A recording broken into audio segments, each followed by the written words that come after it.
আমার ভূত আজকে যাব 7 মাস ধরে গেল। 7 মাস আগে আমার কইছে মা আমি আমার শৈলবেলা না আমি বাংলাদেশে আমি কই আবুধাবি আছে এই হাসপাতাল আছে হাসপাতাল ভর্তি ওষুধ খাই আতে আমার কাম কর আবুধাবি হাসপাতাল গেছে এবারে 70,000 টাকা লাগবো আমার টানি একটি হোনা বাড়ি ঘর বেচে দিছি আমি কই ফুটে করতে বাংলাদেশ আইব আমার ভূতে টিকেট কাটছে বাংলাদেশ আইতো মাল সামান আনছে মোবাইল আসেন সাথে সিআইডি নিছে গা পুত্র নিছে গা আমার ভূতের মাল সামান নিছে গা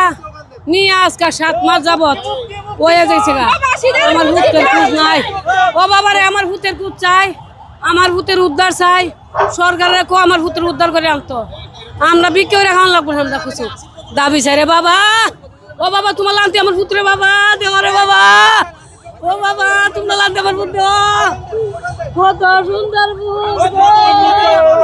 আমার পুত্র নাই ও বাবা আমার পুত্র না দে ও বাবা আমার পুত্র সরকারে গরম করে না সরকার আমার ভূতান্ত আরো জনগণ আছে 70-80 জন আছে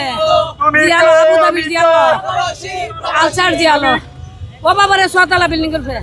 ও বাবারে আমার মুক্ত চাই ও বাবা লাগাল দিও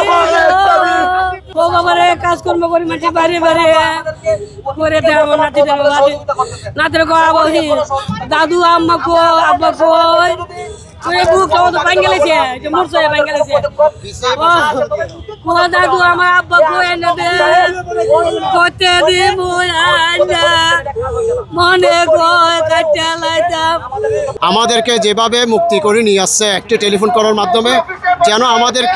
আমাদের সহযোদ্ধারা যারা এখন জিয়ালে বন্দী আছে সংযুক্ত আরব আমিরাতের আবুধাবি জেলখানায় ওদেরকে যেন কূটনীতিকভাবে অথবা আরেকটা টেলিফোন করে সুপারিশের মাধ্যমে ওদেরকে যেন ছাড়িয়ে নিয়ে আসে। আরেকটা দাবি হচ্ছে যে আমাদের সেটি হচ্ছে যে জুলাই সনদ